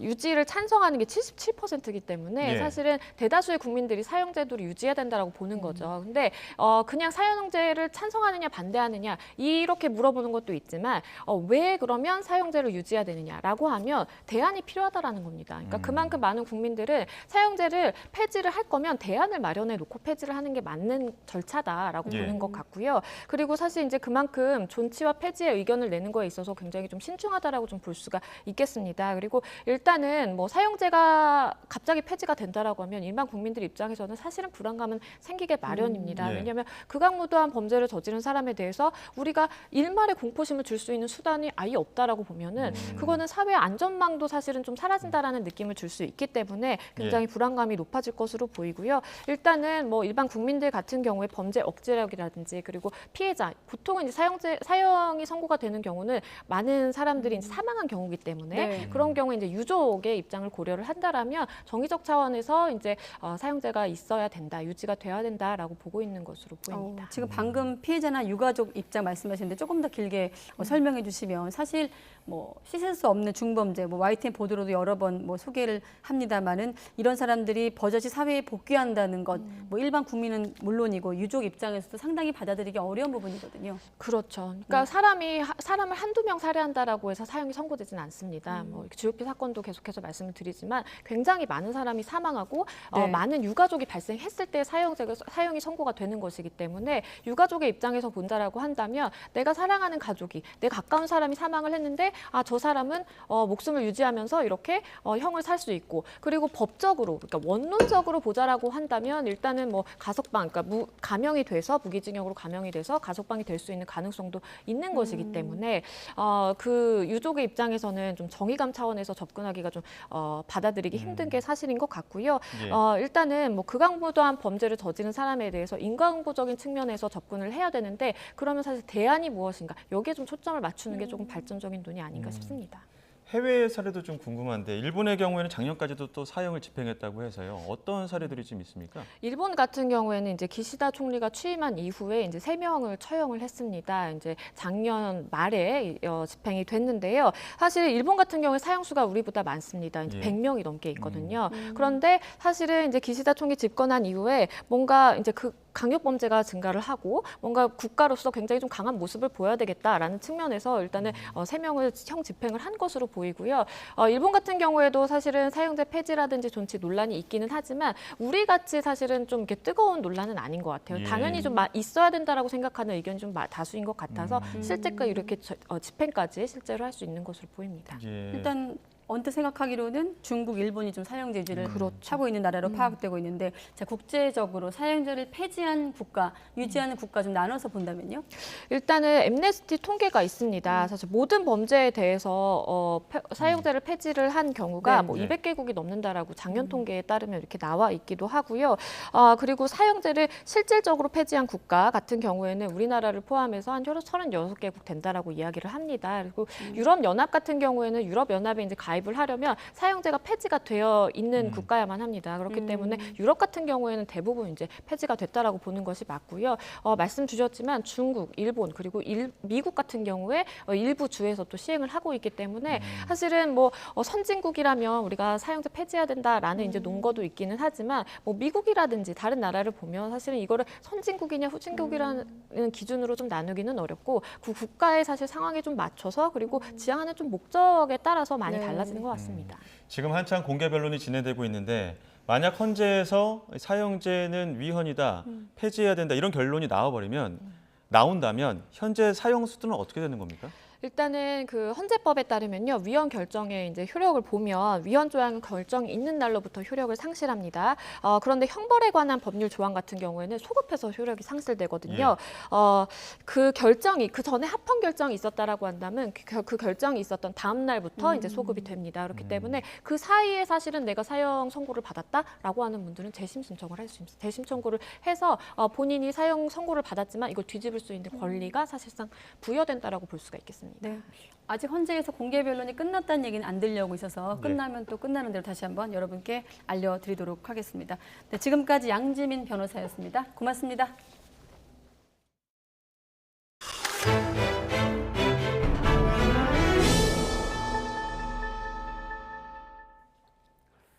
네, 광주 근교에 있는 민가에 전차 포탄이 날아들어 지붕을 뚫고 출입문에 박히는 사고가 발생했습니다. 네, 마을 인근에 있는 전차포 사격장에서는 사격 훈련이 이루어지고 있었는데요. 빈집이어서 망정이자 하마터면 인명사고로 이어질 뻔했습니다. 나연우 기자입니다. 멀쩡하던 주택 지붕 천장에 구멍이 뚫렸습니다. 지붕 아래 철로 된 현관문은 무언가에 핥힌 듯 위아래로 2뼘가량 찢어졌습니다. 부서진 곳 아래에서는 쇠로 된 도구가 나왔는데 다름 아닌 군에서 쓰는 전차포탄 탄두입니다. 길이가 23.5cm에다가 지름이 2.4cm 정도면 사람이 그 당시에 맞았을 때는 바로 그 자리에서 직사할 정도 엄청 놀라고 위험한 상황이었습니다. 광주광역시에서 불과 2-3km 떨어진 시골 민가에서 마을 주민이 포탄 탄두를 발견한 건 지난 12일. 얼마나 내리꽂는 충격이 컸던지 현관문 뒤쪽까지 힘없게 찢어졌을 정도였습니다. 포탄이 발사된 곳은 피해를 입은 민가와 불과 1km도 떨어지지 않은 전차포 사격장이었던 것으로 파악됐습니다. 해당 군부대에서는 최근까지 전차 사격 훈련이 이루어졌던 것으로 파악됐습니다. 이로 미뤄 사격 중에 쏜 포탄이 잘못 튀어 인근 민가로 날아왔을 가능성이 큽니다. 마을에 출동해 포탄 탄두를 회수한 군부대는 전차 사격을 중단하고 경위 파악에 들어갔습니다. 전차포탄 탄두인데 사탈 위험은 없는 전차가 적전차를 파괴하잖아요. 그러면 그게 뚫는 거예요. 마을 주민들은 언젠가는 일어날 일이 벌어졌다며 분통을 터뜨리고 있습니다. 그동안 전차포 사격 소리 때문에 놀라는 것은 물론 진동까지 커 극심한 고통을 겪는다는 겁니다. 소들도 놀래고 동물들도 그러다 보니까 가구가 여 집도 마찬가지로 한우를 키웠고 저희 집도 마찬가지로 키웠지만 이제는 못 키워요. 소들이 깜짝 놀라 뛰어요. 포탄이 떨어진 집이 비어 있어서 다행히 인명피해로 이어지지는 않았지만 마을 주민 누군가가 큰 피해를 볼 뻔한 아찔한 사고였습니다. YTN 나연호입니다. 네, 또 광주 도심에서 이 고등학생이 빌린 렌터카와 SUV가 충돌을 해 3명이 숨지고 2명이 다쳤습니다. 경찰은 렌터카가 유턴하는 과정에서 직진 차량과 사고가 난 것으로 보고 정확한 사고 경위를 파악하고 있습니다. 오선열 기자의 보도입니다. 새벽 시간 편도 4차선 도로 갓길에 승용차 한 대가 멈춰섭니다. 다시 서서히 움직이더니 유턴하기 위해 1차선으로 급격히 방향을 꺾는 순간 뒤에서 빠르게 달려오던 차량과 부딪힙니다. 새벽 4시 10분쯤 광주 광산구의 한 도로에서 승용차와 SUV가 충돌했습니다. 어제 비도 오고 그러니까 애기들 아마 뒤에 확인 안 하고 그냥 걸려버려요. 그냥 빠져라고 갖다 받아버린 거예요. 달려오던 SUV와 부딪힌 승용차는 50m가량 날아갔고 도로에는 차량 파편들이 널브러졌습니다. 이 사고로 승용차에 타고 있던 운전자와 동승자 등 3명이 심정지 상태로 병원으로 이송됐지만 숨졌습니다. 승용차 안에는 고등학생 19살 A군과 20대 남녀 2명이 타고 있었는데 사고 당시 탑승자들이 모두 튕겨나와 운전자는 특정되지 않았습니다. 사고 차량은 A군이 빌린 렌터카로 무면허 운전은 아닌 것으로 확인됐습니다. 경찰은 차량 블랙박스와 CCTV 영상을 분석해 사고 경위 조사에 나섰습니다. 운전했을 때는 이렇게 직각으로 부딪혔죠. 진로 변경 위반 부분하고 이제 저쪽에서 원차 속도 위반 부분 저희들이 이제 그건 조사 예정입니다.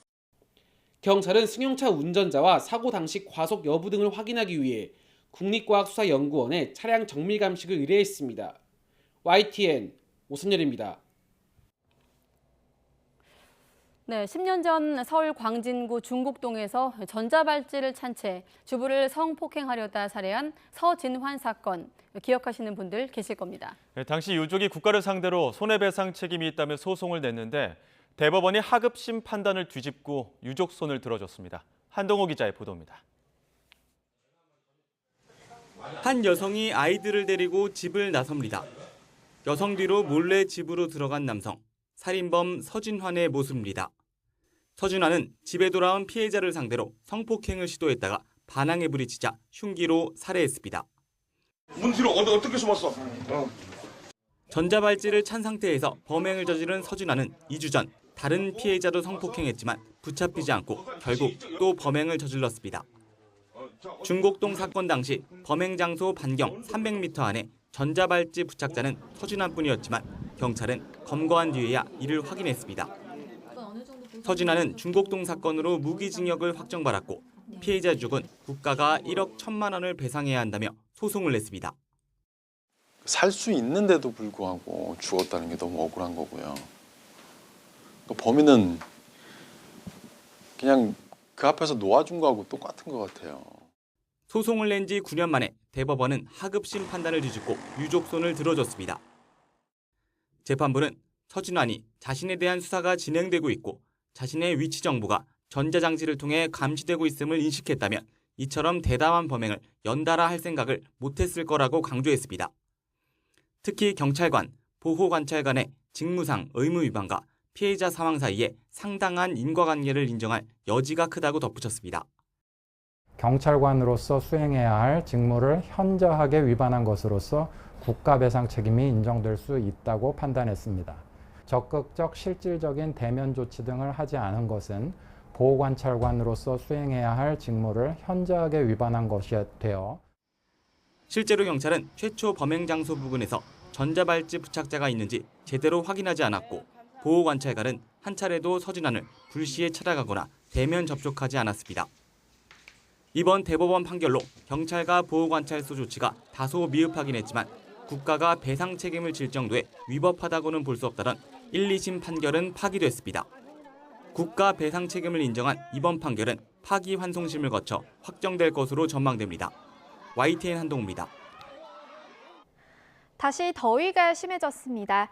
현재 충청 이남 곳곳에는 폭염특보가 내려져 있는데요. 밤사이에도 체감온도가 열대야 수준을 보이는 곳이 많겠고요. 내일 낮 동안에는 더위의 기세가 더 강해지겠습니다. 내일도 대기가 불안정해지면서 내륙 곳곳에 소나기가 지나겠습니다. 또 정체전선의 영향으로 오전에 전남 남해안에는 비가 조금 내리겠고 제주도에도 최고 80mm 이상의 비가 예상됩니다. 내일도 구름 사이로 자외선이 무척 강하겠고요. 동해안을 중심으로는 너울성 파도가 높게 일겠습니다. 내일 아침 기온은 오늘과 비슷하거나 조금 낮겠습니다. 서울 23도, 대전 23도, 광주 24도가 예상됩니다. 내일 낮 기온은 33도 안팎까지 오르겠습니다. 서울 30도, 대전 32도, 대구 34도가 예상됩니다. 당분간 무더위 속에 소나기가 자주 내릴 전망입니다. 날씨였습니다. 가장 빠른 종합뉴스 뉴스큐 마치겠습니다. 이어서 이브닝 뉴스가 방송됩니다. 시청해주신 여러분 고맙습니다.